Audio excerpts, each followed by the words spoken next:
ବାଲିଆପାଳ को एनएससी मान्यता पाई जोर धरिला आंदोलन। सामाजिक संगठन स्वाभिमानी बालियापाଳ मंच पक्षरु सांबादिक सम्मेलन माध्यम राज्य सरकार को चेतावनी सह आगामी मासे मध्य बालियापाळ को एनएससी मान्यता न मिलिले आत्माहुति देवार चरम निष्पत्ति नहीं मंचर सभापति सत्यकाम महांती। तेबे स्वाभिमान मंच पक्षरु बालियापाळ को एनएससी मान्यता पाई बारंबार सरकार को दाबीपत्र आंदोलन होइथिबा बेले केवल प्रतिश्रुति मिलिथिबा बेले एबे राज्य सरकार प्रतारणा शिकार होइचंती बालियापाळ।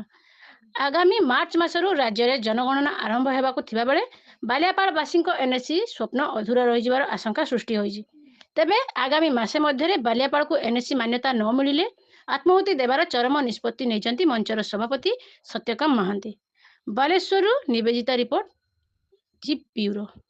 आज जो सांबादिक सम्मेलन होता यार मुख्य उद्देश्य है जो मुन्न गोटे एनएससी तालिका है 4-5टा मिसिकी चित्रटा राजकुंदपुर बस्ता बालियापाळ को पुणी उपेक्षा करागला।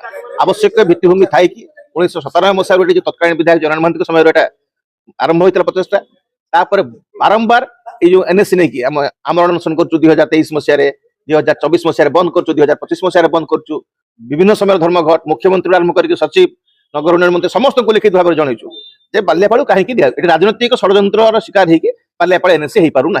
आम बारंबार गणतांत्रिक उपाय जाइछु किछि फल पाइनु तेणु बाध्य होचु चरम बाणी शुणाइबा सरकार को जदि 30 दिन भीतर आगामी 30 दिन भीतर बालियापाळ को एनएससी करिया प्रक्रिया आरंभ न हुए ताले मु सत्यकाम महांती घोषणा करूछु 30 दिन पर मु विधानसभा हो कि कलेक्टरेट हो कि बालियापाळ हो जगह कहबी किंतु मु निश्चय आत्माहुति देबी सरकार कुंभकर्ण नीति भांगिया बालियापाळ तार हक देवा निष्पत्ति नेबाक बाध्य होउछि।